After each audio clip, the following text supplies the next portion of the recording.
Everyone, welcome to my channel M education. Friends, मैं आज आपको 10th क्लास हिस्ट्री का 4th चैप्टर का सेकंड पार्ट कराऊंगी, क्योंकि फर्स्ट पार्ट मैं पहले करा चुकी हूँ। चैप्टर का नेम है medieval society Europe and India.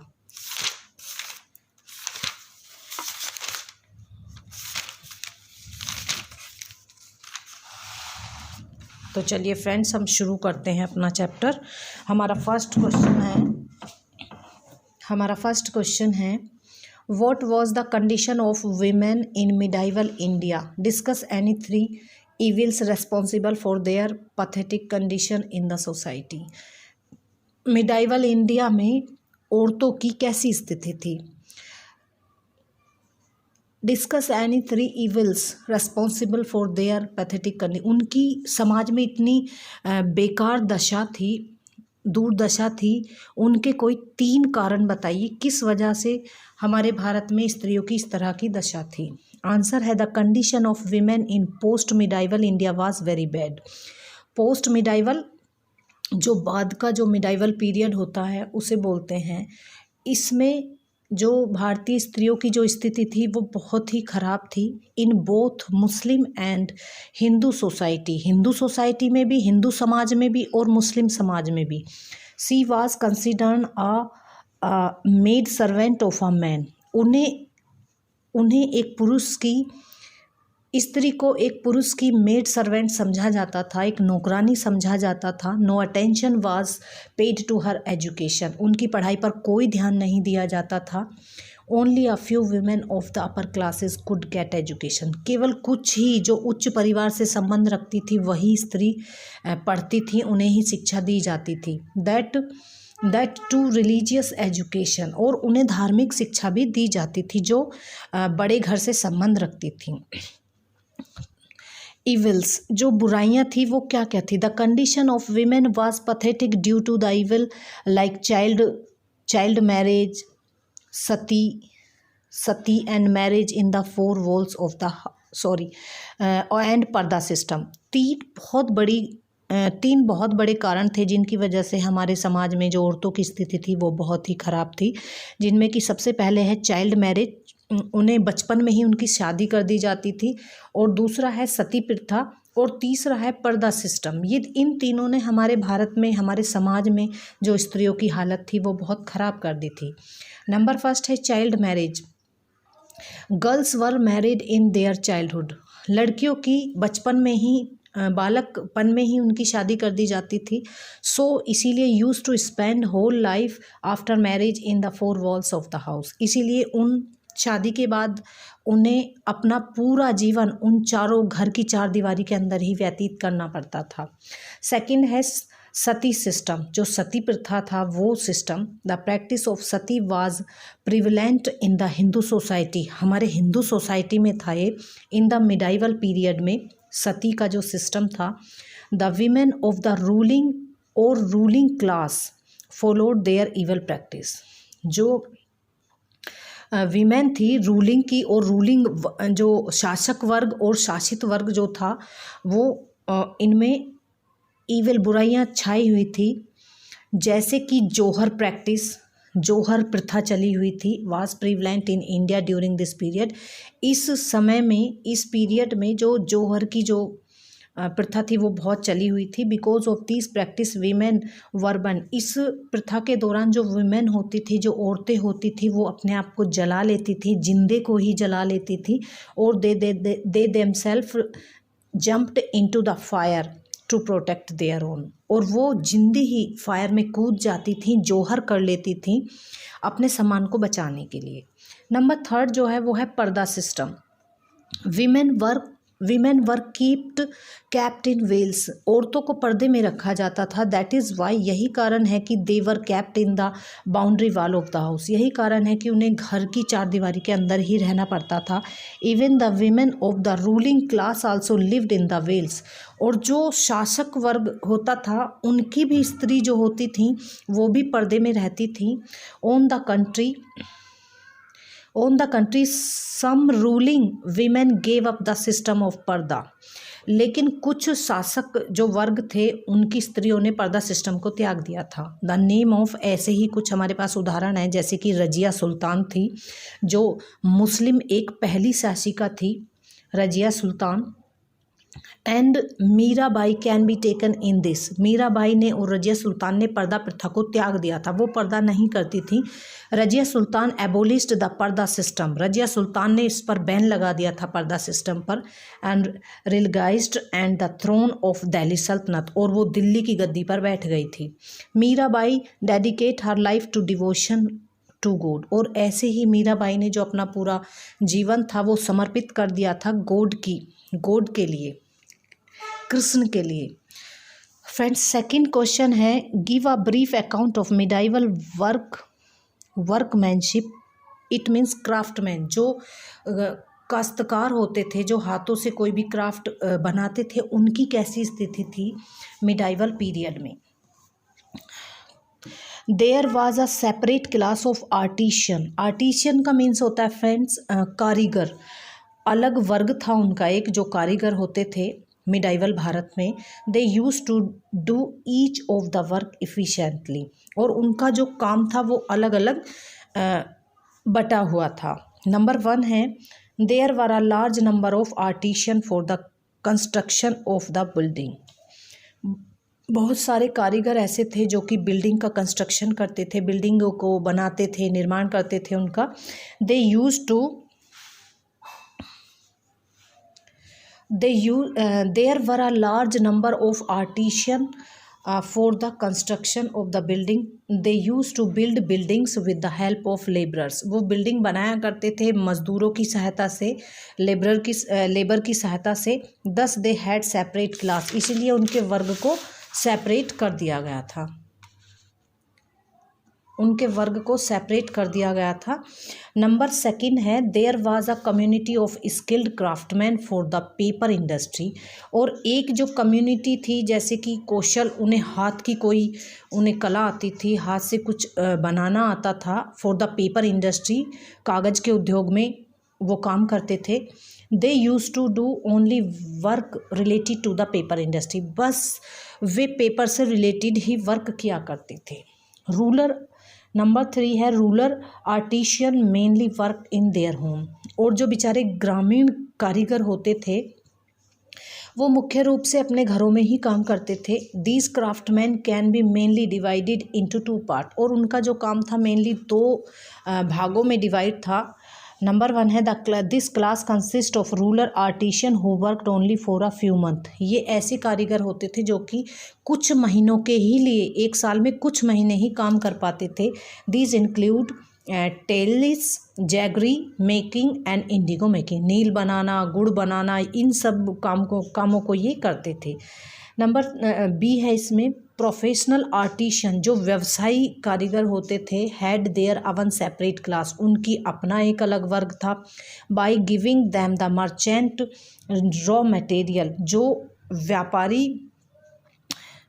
वो व्यापारियों को जो कच्चा माल देते थे, एंड एडवांस मनी, और एडवांस में मनी लेते थे। They use to make thing, तो उनसे वो चीज़ें बनाया करते थे। The product made by these artisan, ये जो चीज़ें बनाई जाती थी वो कारीगरों द्वारा बनाई जाती थी। In great demand in the western country, और जो ये कारीगर चीज़ें बनाते थे, वस्तुएं बनाते थे, उन वस्तुओं की जो मांग थी वो वेस्टर्न कंट्रीज़ में बहुत ज़्यादा थी, पश्चिमी देशों में बहुत ज़्यादा थी। To meet this demand, European traders start looking for new route to trade with India. इस डिमांड के अकॉर्डिंग, इस डिमांड को पूरा करने के लिए यूरोपीय व्यापारियों ने उन्होंने एक नया व्यापार करने के लिए एक नया रास्ता खोज लिया था। नंबर 3 क्वेश्चन है friends, what were the characteristic of the education system in medieval European society. Medieval European society में जो एजुकेशन सिस्टम था, शिक्षा की जो प्रथा थी, उसकी क्या विशेषताएं थी। नंबर 1 है, Christianity was the basis of the society and culture of medieval Europe. जो क्रिश्चियनिटी थी, क्रिश्चियनिटी जो थी क्रिश्चियनिटी जो थी वो ही बेसिक सारे में फैला हुआ था सोसाइटी में, वही कल्चर था मिडाइवल यूरोप में। People had full faith in Christianity, और जो व्यक्ति थे वो ईसाई धर्म में बहुत ज़्यादा विश्वास रखते थे। The study of language and literature was inspired by the idea that, Christianity से ही उनकी भाषा, उनका साहित्य इंस्पायर्ड हुआ। That it would give rise to the idea of Christianity, इससे क्रिश्चियनिटी का जो आइडिया था वो बहुत उठा समाज में, उन्हीं का बोलबाला था। And it will help in the understanding, और इसे समझने में उन्हें हेल्प होती थी most of the federal Lord in Europe, Europe में जो सामंती होते थे उनको समझने में उन्हें बहुत हेल्प होती थी इस भाषा से, इस धर्म से। European did not even know, otherwise जब क्रिश्चियनिटी वहाँ पर नहीं थी तो यूरोप के जो व्यक्ति थे वो कुछ भी नहीं जानते थे how to write their name, कि अपना नाम तक कैसे लिखा जाता है। They were interested war related education, वो इंटरेस्टेड थे बस जो वार रिलेटेड, जो युद्ध संबंधी जो शिक्षाएं होती थी, थोड़ी बहुत जो जानकारी होती थी उससे रिलेटेड। नंबर सेकंड पॉइंट है primary education was under the control of church, और जो प्राथमिक जो शिक्षा थी वो चर्च के अंडर में थी, वो चर्च के अंडर में थी। Often there was a school with church and monasteries, जो ज़्यादातर जो स्कूल होते थे वो चर्च के अंडर में थे, चर्च में होते थे, पढ़ाइयाँ जो होती थी प्राइमरी शिक्षा, और मठों में होती थी। फ्रेंड्स, मठ उन्हें कहते हैं हम, जैसे बौद्ध धर्म और जैन धर्म और ईसाई धर्म पहले पत्थरों से या फिर मिट्टी से मठ बनाए जाते थे। ओनली दो चिल्ड्रन स्टडीड इन दैम, उन मठों में और उन स्कूलों में वही बच्चे स्टडी कर सकते थे who had taken a vow to adopt the life of Christ और मोंक, जिन्होंने शपथ ली थी कि हम क्राइस्ट बनेंगे, पादरी बनेंगे या फिर हम भिक्षुक बनेंगे, वही उनमें शिक्षा ले सकते थे। Many schools use to admit other student at very low fees, और जो दूसरे स्कूल होते थे वो बहुत कम फीस पर भी एडमिशन दे दिया करते थे। The syllabus was very simple, उनका जो पाठ्यक्रम था वो बहुत सिंपल था, उनका जो पाठ्यक्रम था वो बहुत सिंपल था। Here after the practice of the alphabet, यहाँ पर अल्फ़ाबेट की प्रैक्टिस कराई जाती थी। प्रेयर की, जो प्रार्थनाओं की जो बुक होती थी वो लिखी जाती थी, प्रार्थनाओं की जो बुक होती थी वो लैटिन में लिखी जाती थी और रिसाइट की जाती थी, गाई जाती थी। एट दैट टाइम, इस समय Latin was the popular language, जो लैटिन भाषा थी वो बहुत पॉपुलर थी। Which was spoken by the clergy and every educated person, जो लैटिन भाषा होती थी वो बहुत पॉपुलर होती थी और वो बोली जाती थी क्लर्जी के द्वारा, पादरियों के द्वारा, जो कि चर्च में पुजारी होते हैं, एंड एवरी एजुकेटेड पर्सन, और जो पढ़े लिखे व्यक्ति थे उनके द्वारा वो बोली जाती थी। टिल नाउ लोकल डायलेक्ट, अभी तक, उस समय तक जो लोकल डायलेक्ट, लोकल जो बोलियां थी like English, French etcetera, had not been practice as a language of instruction, अभी इन्हीं फ्रेंच के बारे में और इंग्लिश के बारे में कोई भी इंस्ट्रक्शन नहीं दिए जाते थे, ओनली लैटिन भाषा ही पढ़ाई जाती थी। नंबर 3 है the discipline in the school was strict, स्कूलों में जो अनुशासन था वो बहुत ही स्ट्रिक्ट था, कठोर था। फॉर मेकिंग अ मिस्टेक, गलती करने पर, the student was punished severally, जब स्टूडेंट गलती कर देते थे तो उन्हें पनिश किया जाता था कई बार। The condition of education of the common man was pathetic, लेकिन जो सामान्य व्यक्तियों की जो शिक्षा होती थी वो बहुत ही दयनीय थी, उनकी पढ़ाई बिल्कुल भी अच्छी नहीं थी। देयरफॉर, इसीलिए superstitions prevailed in the society, समाज में अंधविश्वास पर भरोसा करते थे वो सामान्य लोग जो होते थे, क्योंकि उनको अच्छी शिक्षा दी नहीं जाती थी, इसीलिए वो अंधविश्वास में विश्वास करने लगते थे। फ्रेंड्स, हमारा जो नेक्स्ट क्वेश्चन है वो है what do you understand by federalism in medieval period. जो सामंतवाद है, आप सामंतवाद से क्या समझते हैं? मिडाइवल पीरियड में सामंतवाद क्या था? What were the merit and demerit of federalism, सामंतवाद के कुछ गुण बताइए, कुछ मेरिट बताइए और कुछ डीमेरिट, गुण और दोषों की विवेचना कीजिए। बाय फेडरलिज्म फेडरलिज्म हम मतलब अर्थ बताते हैं कि new political, social and economic system, ऐसा एक आर्थिक, राजनीतिक और सामाजिक व्यवस्था which came into existence during the medieval period which started in Europe. एक ऐसी प्रथा जो सामाजिक प्रथा, सामाजिक, राजनीतिक और आर्थिक, जो कि अस्तित्व में आई मिडाइवल पीरियड में यूरोप में। अंडर द फेडरल सिस्टम, सामंती प्रथा के अंतर्गत, there were 2 classes of social organisation, यहाँ पर 2 वर्ग हुआ करते थे, संगठन हुआ करते थे। नंबर 1 द रूलिंग क्लास, जो शासक वर्ग होता था, एंड द रूल्ड क्लास, और जो शासित वर्ग होता था। The ruling class was of big landlord, और जो रूलिंग क्लास होता था, जो शासक वर्ग होते थे, वो बहुत बड़े होते थे, भगवान के समान होते थे, लॉर्ड होते थे। Who were given land from the king, जिनको जमीन दी जाती थी राजाओं के द्वारा, राजा उन्हें ज़मीन दे देते थे जो बड़े सामंत होते थे। दे डिवाइडेड दिस लैंड, वो सामंत उस ज़मीन को डिवाइड कर देते थे पट्टेदारों में, शूरवीरों में, इन एमंग नाइट्स, और योद्धाओं में उन ज़मीनों को वो दे दिया करते थे। देखिए फ्रेंड्स, सबसे पहले राजा होता था बड़ा, राजा ज़मीन देता था सामंत को, सामंत जो होते थे वो ज़मीन देते थे और अपनी जो ज़मीन होती थी उन्हें बांट देते थे, कुछ योद्धाओं में, कुछ उनमें, और उनसे बदले में वो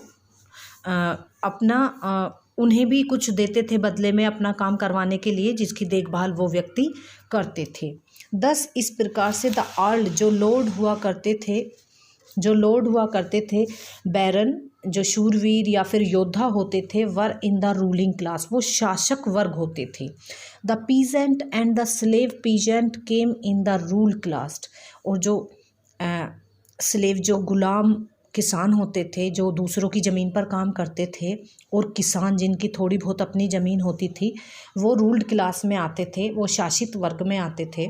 the slaves worked on the pleasant land and the federal class, जो दास होते थे, गुलाम, वो दूसरों की ज़मीन पर काम करते थे, खुश होकर काम करते थे। And federal classes use to spend, लेकिन जो सामंत वर्ग होता था वो पूरा जो अपनी जो अर्निंग होती थी, देयर हार्ड अर्निंग मनी, जो उनकी हार्ड अर्निंग मनी होती थी, वो प्लेजर पर उड़ा देते थे, अपने शौक पर उड़ा देते थे, लड़ाइयों में वेस्ट कर देते थे अमंग देमसेल्फ, और आपस में लड़कर उन्हें ख़राब कर देते थे। No further attention was paid to the welfare of the life of the hard working farmer, कोई भी ध्यान नहीं दिया जाता था जो वहाँ के कठिन परिश्रम करने वाले जो किसान होते थे, उन पर बिल्कुल भी, जो सामंत होते थे वो बिल्कुल भी ध्यान नहीं देते थे। फ्रेंड्स, थोड़ा स्पीड से पढ़ा रही हूँ ताकि आपका समय बच जाए। हमारा जो नेक्स्ट क्वेश्चन है वो है, नेक्स्ट क्वेश्चन ये, इसकी जो मेरिट है फेडरलिज्म की, जो सामंतवाद की जो गुण हैं वो क्या क्या हैं, अच्छाई इन्होंने क्या क्या करी। सबसे पहले है सिंपल पॉलिसी ऑफ गवर्नेंस, जो सरकार की साधारण नीति। Federal system in the beginning of the medieval ages, शुरू से ही मिडाइवल एज में शुरू से ही जो फेडरल सिस्टम था, सामंतवाद था, वो प्रदान करता था a system of government, security and justice to the people, लोगों को सिक्योरिटी प्रदान करता था, वो करते थे, और न्याय भी दिलाते थे।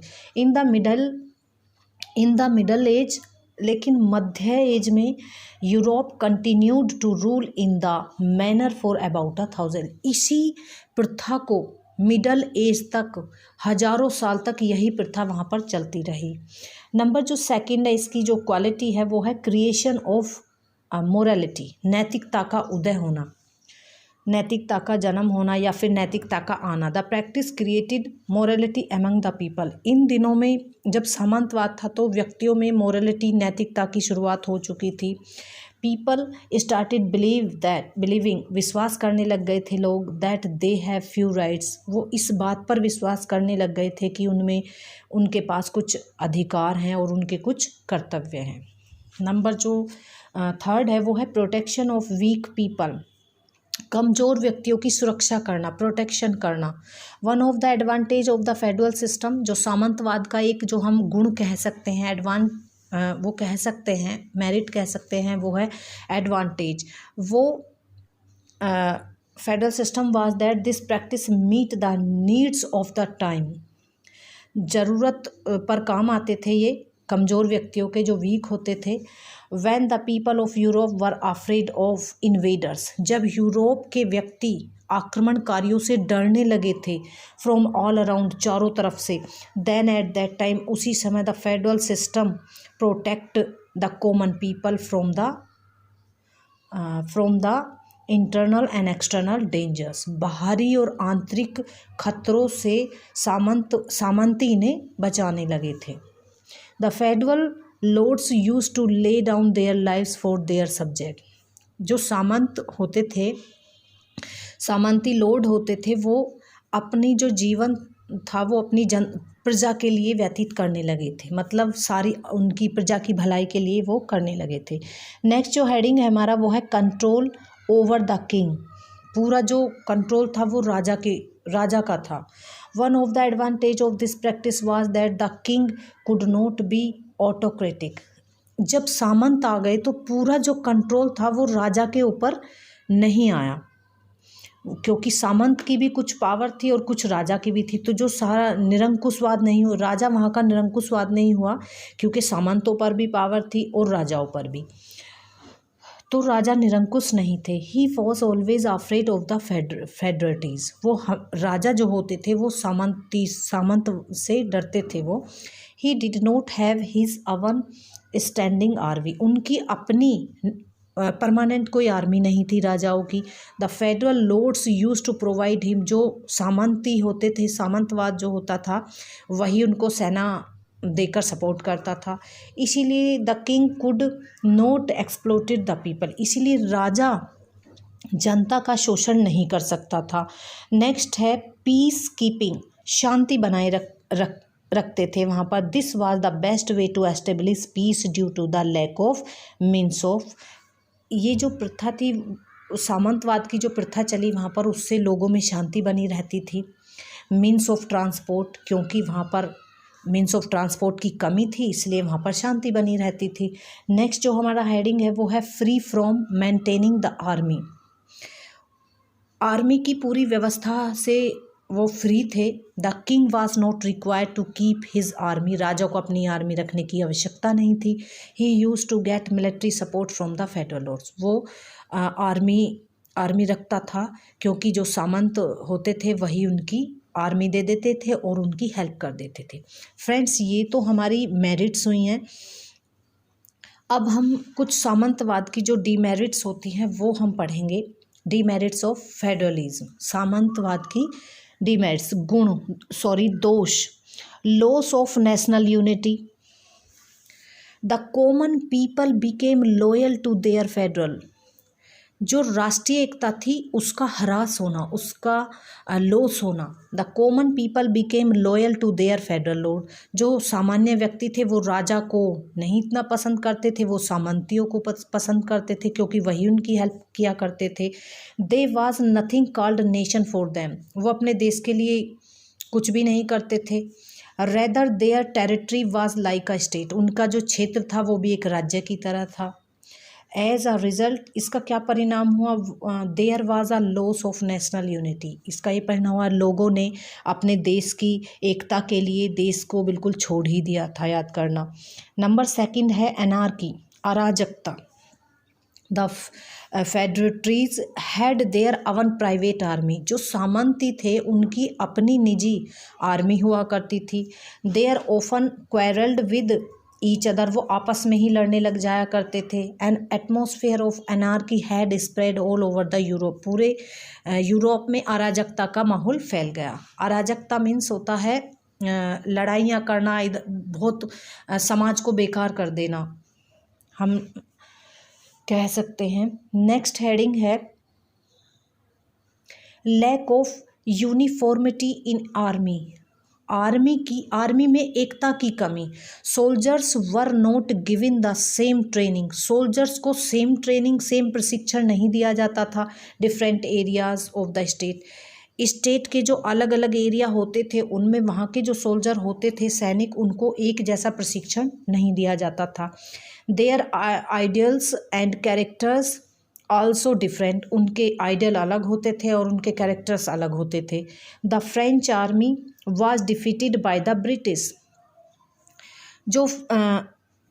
जो ब्रिटिश थी, ब्रिटिश आर्मी के द्वारा फ्रेंच की जो आर्मी बनाई गई थी उसे हरा दिया गया था। किसमें? इन द 100 ईयर्स वार, जो 100 ईयर्स वार चला था उसमें ब्रिटिश ने फ्रांस को हरा दिया था। Because there was federal soldier, क्योंकि वहाँ पर सामंती आर्मी थी।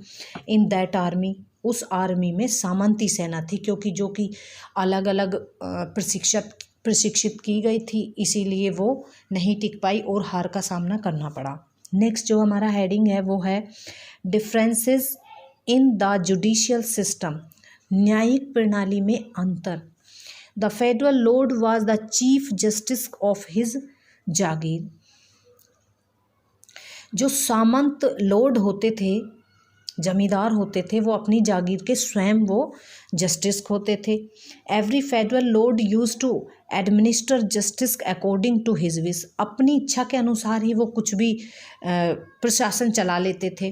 देयरफॉर, इसीलिए the judicial system of each Jagir was different, इसीलिए जो हर जागीर का जो सिस्टम था वो बिल्कुल डिफरेंट था, अलग अलग था।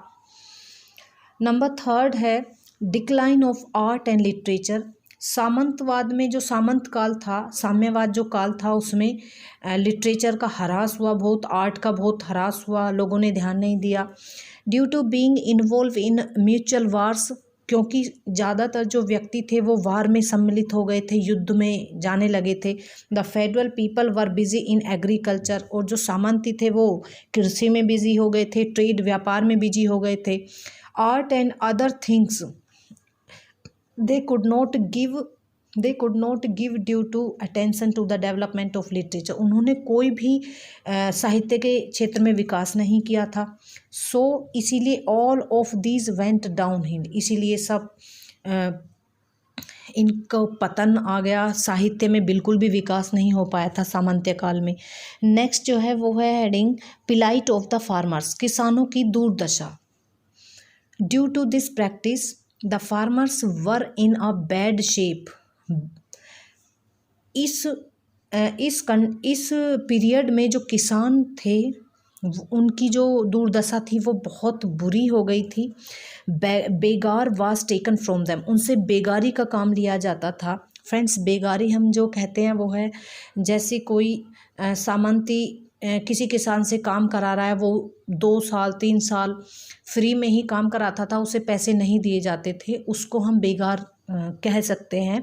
दे use to serve their masters day and night, और जो बेगार पर जो काम करते थे उन्हें रात दिन अपने मालिक की सेवा करनी पड़ती थी।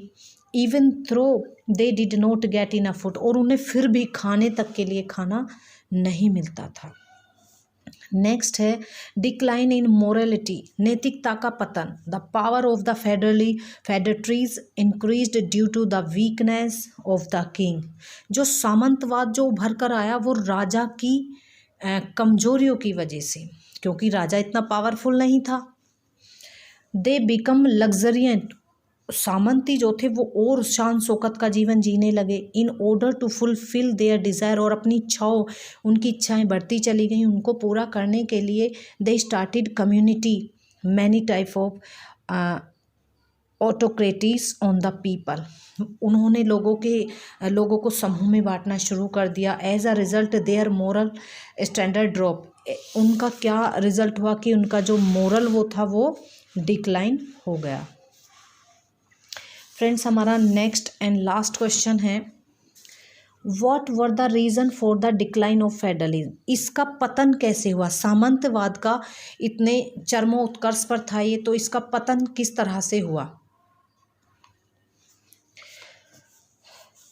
मैं पॉइंट पढ़ा देती हूँ फ्रेंड्स, जो कि इम्पोर्टेंट हैं।